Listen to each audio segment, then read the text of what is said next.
Dans cet épisode de cruauté en Fast Story, nous plongeons dans une affaire qui commence comme tant d'autres. Un couple qui se sépare, des papiers à signer, des tensions à apaiser.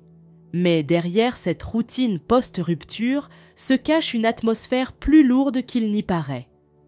Des silences pesants, des regards fuyants et une disparition qui ne ressemble à rien de spontané. Très vite, les soupçons s'accumulent, mais les preuves, elles, restent désespérément absentes. Nous croyons souvent que les séparations marquent la fin d'un conflit, mais parfois, elles ne sont que le début d'un plan bien plus sombre.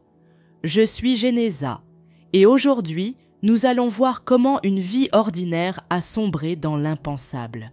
Préparez-vous, car certains adieux sont pensés pour être définitifs. Heather Springer, un nom qui, en apparence, n'avait rien de particulier. Une jeune femme née un 21 avril en 1973 à Arvada, paisible coin du Colorado. Son père, David Springer, faisait régner l'ordre dans les rues de Denver en tant que policier. Sa mère, elle, veillait sur la maison. Et Heather, elle grandissait entourée de ses deux grandes sœurs, Rebecca et Jennifer, au sein d'une famille soudée. Le genre de famille qui donne presque envie d'y croire. Presque. En 1996, à 23 ans, elle a croisé la route d'un homme, Daniel DeWild, un homme de 10 ans son aîné, mécanicien, discret, un peu bourru peut-être, mais il avait ce truc qui plaît. Très vite, leur histoire a pris de la vitesse. 1 an après leur rencontre, ils se sont dit oui, et Heather a emménagé chez lui à Edgewater. Nouveau foyer, nouveau départ. Leur vie de couple a donné naissance à 2 enfants, Anna et Jacob. Heather, mère dévouée, s'est jetée corps et âme dans l'éducation de ses petits. Elle tenait la maison, gérait le quotidien. Daniel, lui, assurait les rentrées d'argent avec son boulot dans les transports. À l'extérieur, tout semblait fonctionner. Mais derrière les portes closes, la peinture commençait à s'écailler. En 2002, après 5 ans de mariage, Heather a commencé à se confier, à murmurer à ses parents que vivre avec Daniel devenait insupportable. Elle étouffait, le contrôle, la tension constante, elle n'en pouvait plus. Alors, 1 an plus tard, au printemps 2003, elle a pris une décision radicale. Elle a fait ses valises, pris les enfants et est retournée vivre chez ses parents à Arvada. Fin de l'illusion. Daniel n'a pas bien encaissé, vraiment pas. Il s'est mis à la menacer.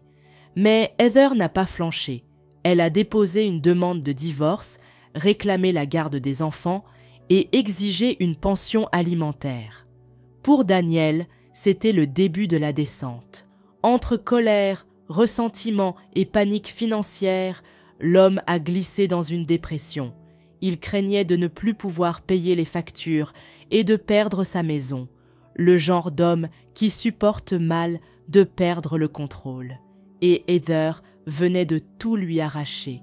Mais Daniel avait un allié, son jumeau, David DeWild. 1 minute et demie seulement les séparait à la naissance, et depuis toujours, ces deux-là étaient inséparables. David était le second, l'ombre, le silencieux. Daniel, lui, était le meneur. Le 22 juillet 2003, Daniel a tenté un ultime coup. Il a fait envoyer un gigantesque bouquet de fleurs chez les Springer. Un dernier appel, un espoir désespéré de reconquérir Heather. Mais elle n'a même pas daigné accepter les fleurs. Elle a dit non, froidement, définitivement.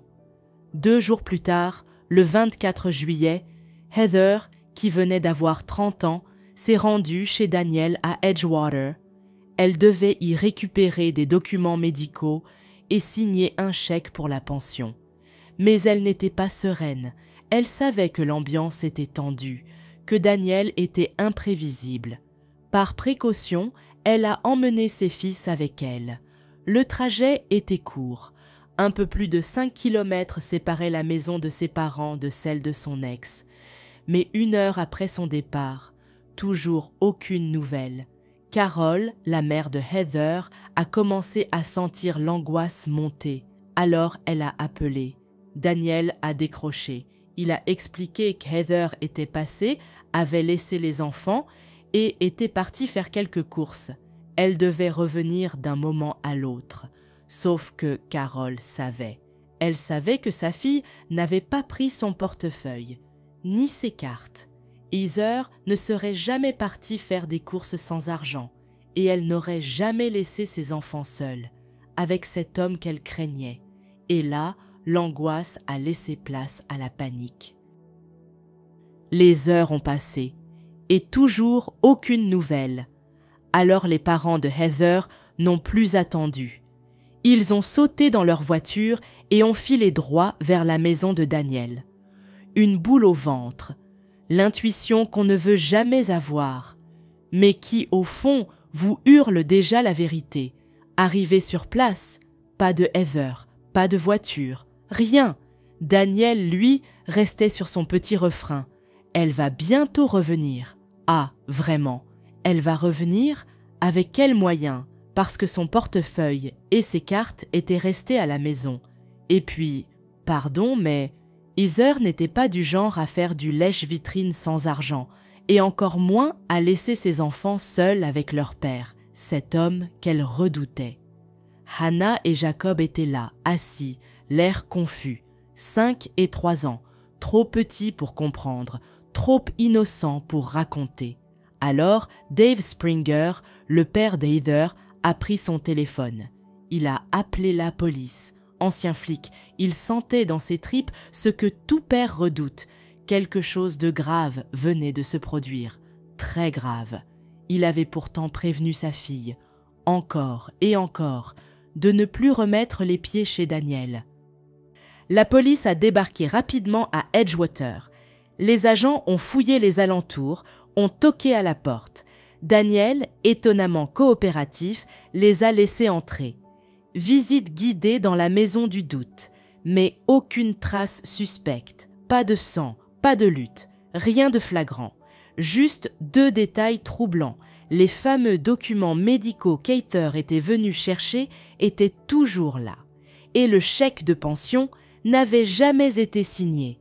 Pour Dave, c'était clair. Son instinct ne mentait pas. Alors il a repris le volant, désespéré. Il a roulé, encore et encore, a scruté les visages féminins à chaque feu rouge, à chaque carrefour, à chaque coin de rue, l'espoir brisé. Il interrogeait les passants, cherchait la voiture de sa fille, mais rien, le vide.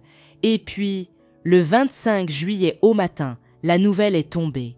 Heather Springer, 30 ans, officiellement portée disparue. Enfin, mais aussi trop tard. Un détective du nom de Mark Kreider, rattaché au service de police de Denver, a été chargé de l'enquête. Un flic à l'ancienne, pugnace, qui sentait que cette affaire sentait le roussi dès la première minute. Dernier endroit où Heather avait été vue, facile, la maison de son adorable mari. Et franchement, après 6 années de mariage, les parents Springer n'avaient aucun doute sur l'identité du suspect numéro 1. Spoiler alerte, c'était Daniel. Daniel ne voulait pas divorcer, ne voulait pas lâcher un sou, et encore moins perdre sa précieuse maison. Alors il avait 2 options, payer ou éliminer le problème. Mark Kreider s'est rendu chez Daniel, bien décidé à creuser. Il a sonné à la porte. Daniel a ouvert. Et là, sans même que Mark n'ait eu le temps de poser une question, il a balancé qu'il a déjà un avocat. Un avocat intéressant. Heather était simplement disparue. Et lui, il a fait appel à un juriste comme s'il anticipait un procès. Plus étrange encore, pendant leur discussion, un pick-up a déboulé dans l'allée. David, le frère jumeau de Daniel, est sorti du véhicule. Et là, Daniel s'est tourné vers lui et a hurlé « Dis rien, parle pas !» aussi naturel qu'un panneau « Culpabilité flagrante », clignotant en plein jour. Mark a senti qu'il ne tirerait rien d'eux ce jour-là.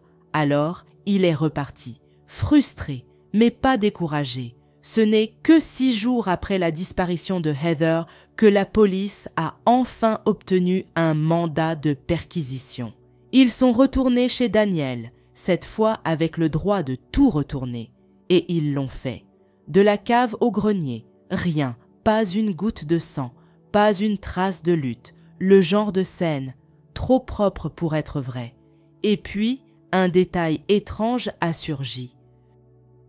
Le jour même de la disparition, David, le discret jumeau, avait conduit sa Chevrolet Suburban jusqu'à un atelier de réparation automobile, à plus de 25 km de la maison de Daniel. Pourquoi faire autant de route? Pourquoi ne pas réparer la voiture lui-même, lui qui bossait, justement, comme mécanicien, et qui, en prime, travaillait au même endroit que Daniel? Le truc ne collait pas. Alors les enquêteurs se sont dit, et si Heather n'était plus à Edgewater? Et si David avait emporté quelque chose dans cette Suburban ce jour-là? Quelque chose de lourd, silencieux et tragiquement irréversible. Quand on soupçonne un meurtre, on écoute son instinct. Mais quand on pense que le corps a été transporté dans une voiture, on appelle les chiens, pas n'importe lesquels. Des chiens spécialement entraînés à détecter l'odeur de la mort, une odeur qu'aucun lavage ne peut effacer, une odeur qui s'imprime, comme une vérité qu'on essaie d'enfouir. Alors, les enquêteurs ont fait venir l'unité cynophile pour inspecter la Chevrolet Suburban de David DeWilde. Et là, dès qu'ils se sont approchés de la portière arrière côté conducteur, les chiens ont aboyé, fort, longtemps. Pour les policiers, c'était clair. Un cadavre avait été là. Heather avait été là. Le détective Mark Kryder n'a pas perdu de temps. Il a convoqué David. Et face à lui, sans tourner autour du pot, il lui a posé la question. « Est-ce toi qui as tué Heather? Un blanc? » Un regard fuyant, puis...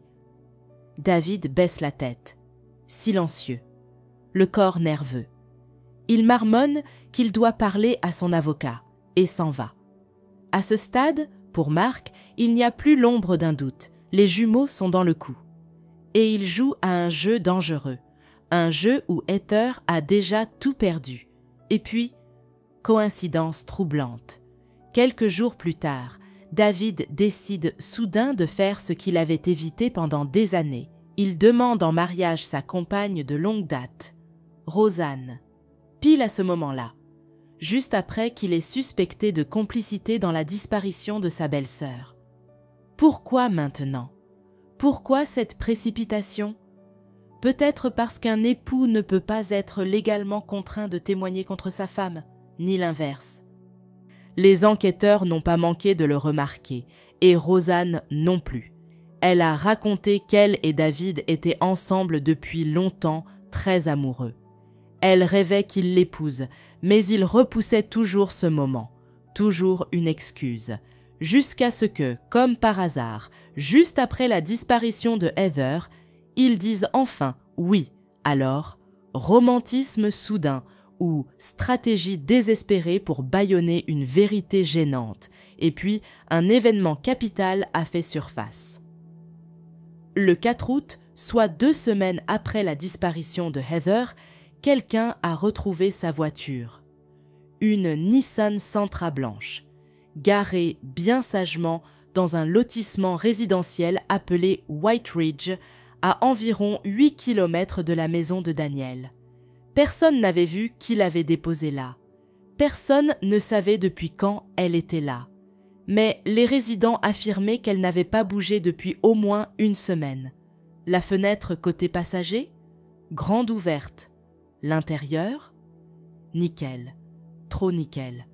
Aucune trace de cheveux, pas une tache, pas un indice. Comme si quelqu'un avait récuré l'habitacle centimètre par centimètre pour effacer toute preuve du passage de Heather. Et ça, pour les parents Springer, c'était la fin du doute. Ils ont compris. Leur fille ne rentrerait jamais. Quelques semaines plus tard, David et Roseanne se sont mariés officiellement. Oui, officiellement. Et où vivaient-ils? Dans la maison de Daniel. Charmant tableau, non? Mais ce n'était pas encore la fin. Le 4 septembre 2003, un ouvrier conduisait une excavatrice sur une route menant au canyon, une matinée comme une autre, jusqu'à ce que, sous sa lame, un sac noir surgisse de la terre, un grand sac poubelle. À l'intérieur, le corps de Heather. 1 mois et demi après sa disparition, son cadavre avait été partiellement décomposé. Le visage, enveloppé de rubans adhésifs. Par-dessus, un masque, son corps était ligoté et les vêtements qu'elle portait, exactement les mêmes que ceux qu'elle avait sur elle, le jour où elle avait quitté la maison de ses parents. Le médecin légiste n'a pas pu confirmer la cause exacte de la mort. Il a supposé une strangulation. Mais le doute, lui, ne flottait plus. Heather avait été exécutée et abandonnée dans un fossé, comme un déchet. Elle a été enterrée peu après, dans un cercueil où ses parents ont glissé une note. Quelques mots, simples, déchirants. Tout ce qu'elle voulait, c'était aimer et être aimée. Mais ce qu'elle a eu, c'est la peur, la trahison et la mort.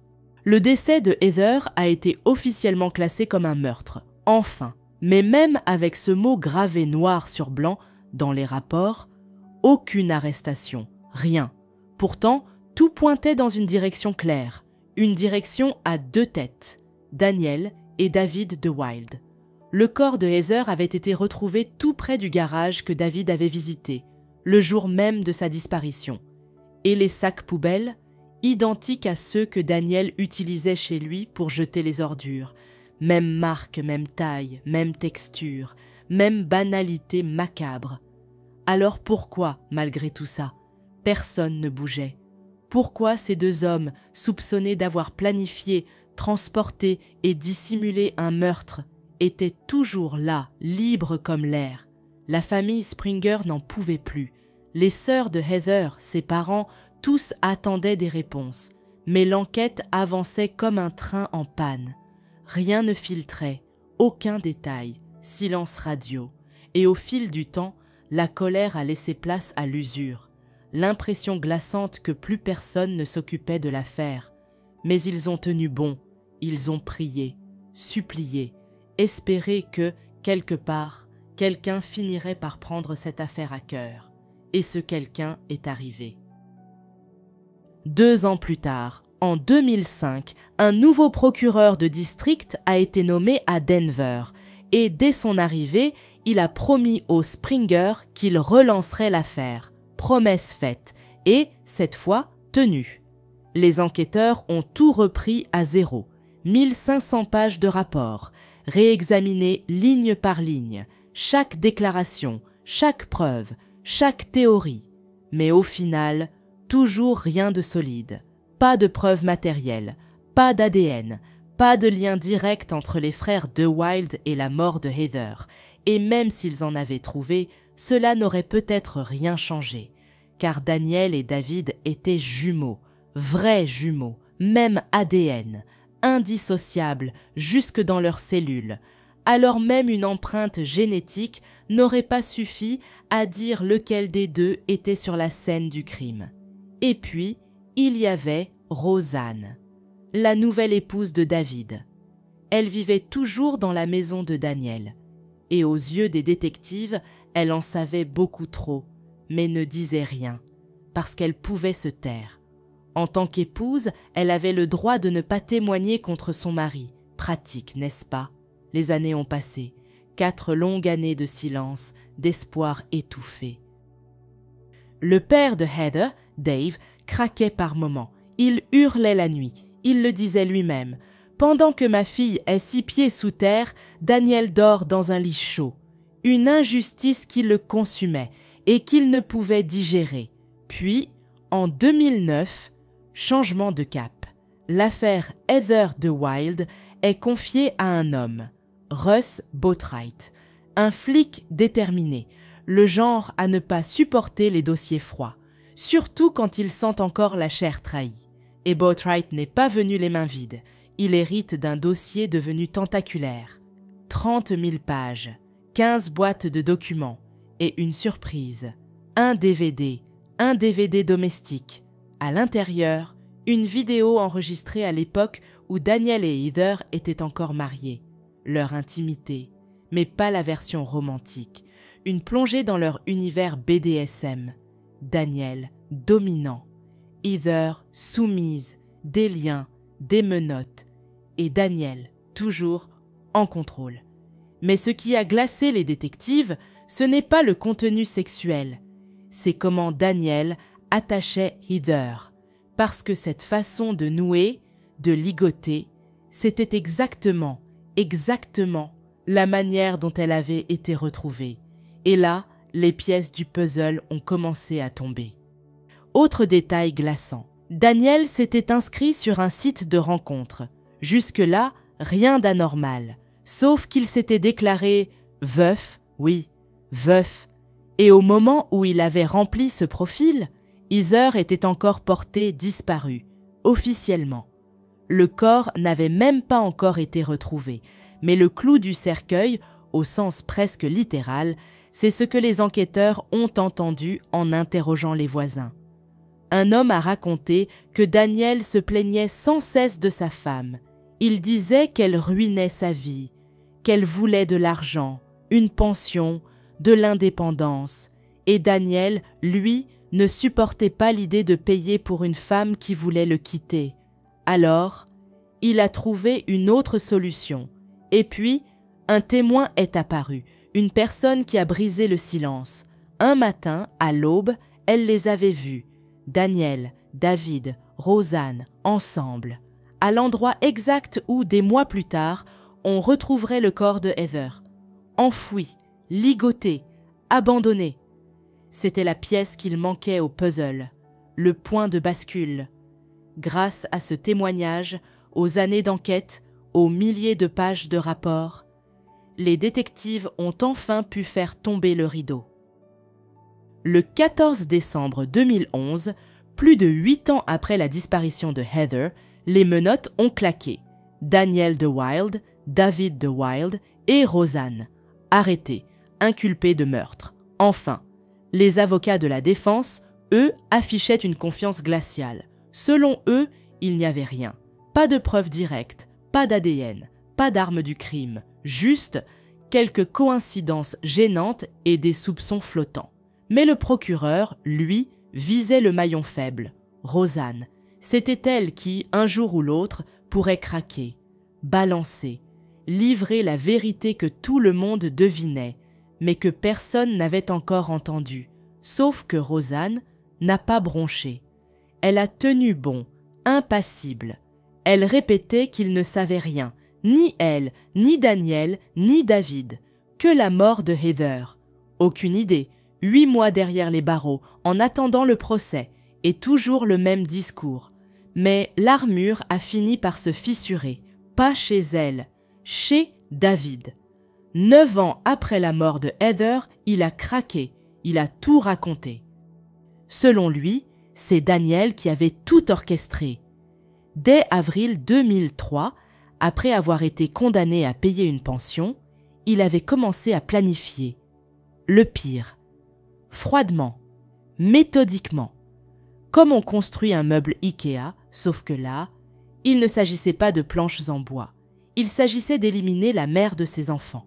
Daniel avait approché son frère, lui avait exposé son plan.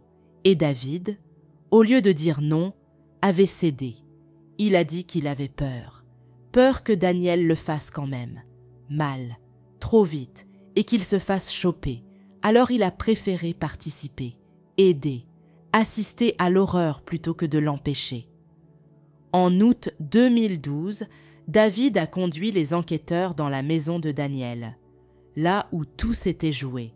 Il a raconté, le 24 juillet 2003, midi pile. Daniel attendait Heather. Il savait qu'elle viendrait. Elle avait rendez-vous pour signer un chèque. Rien d'inhabituel, rien d'alarmant. Heather est arrivée, les enfants avec elle. Rosanne les a pris en charge. Pendant que Daniel proposait à Heather d'entrer dans le garage, soi-disant pour lui donner un DVD de leurs souvenirs de famille. Ironique, terrifiant. Heather est entrée, David les a suivis. Il a refermé la porte derrière lui. Et là, tout a basculé. Daniel a saisi Heather par les épaules, l'a plaquée au sol. Elle est tombée, terrifiée, incrédule. Elle n'a pas crié, pas encore. Elle ne comprenait pas ce qui allait se passer. David, lui, aurait pu intervenir. Il aurait pu dire « stop », mais il n'a rien dit. Il est resté là, tétanisé, complice. Daniel a attrapé un marteau sur l'étagère et il a frappé. Encore et encore.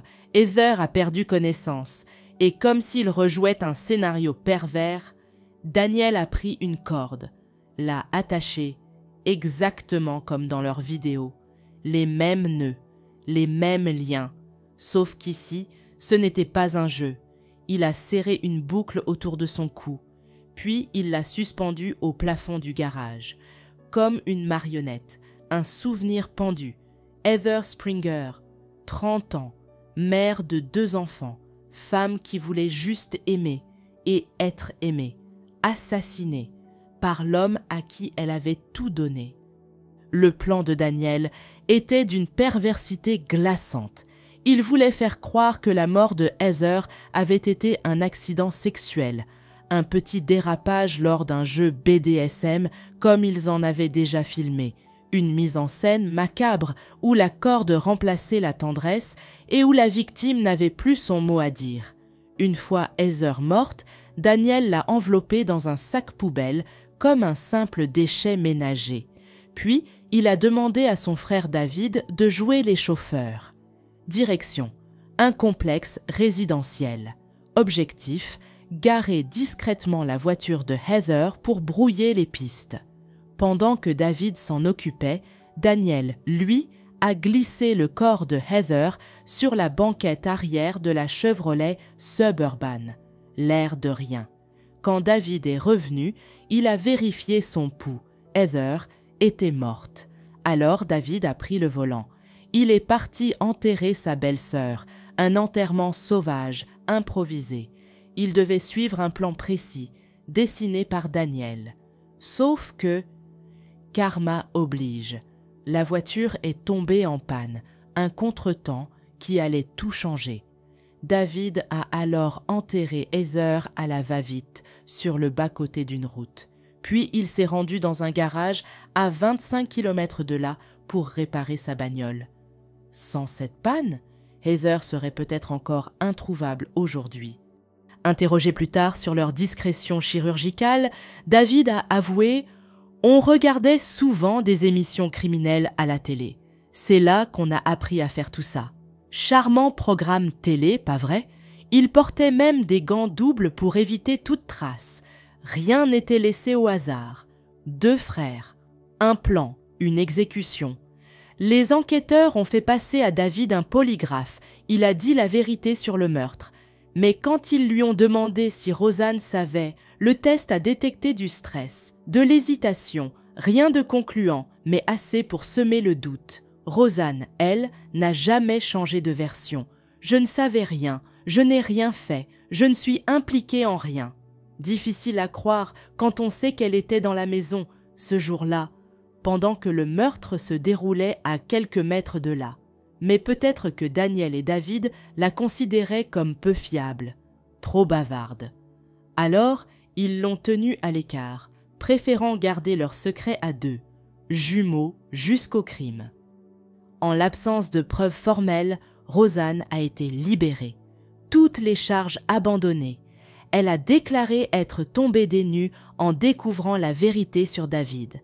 Elle disait ne pas y croire, pas au début, mais le procès, lui, a bien eu lieu. Daniel a tout nié. Il n'était pas au courant. Il attendait sa femme, voilà tout. Et si elle n'était jamais revenue, il ne savait pas pourquoi.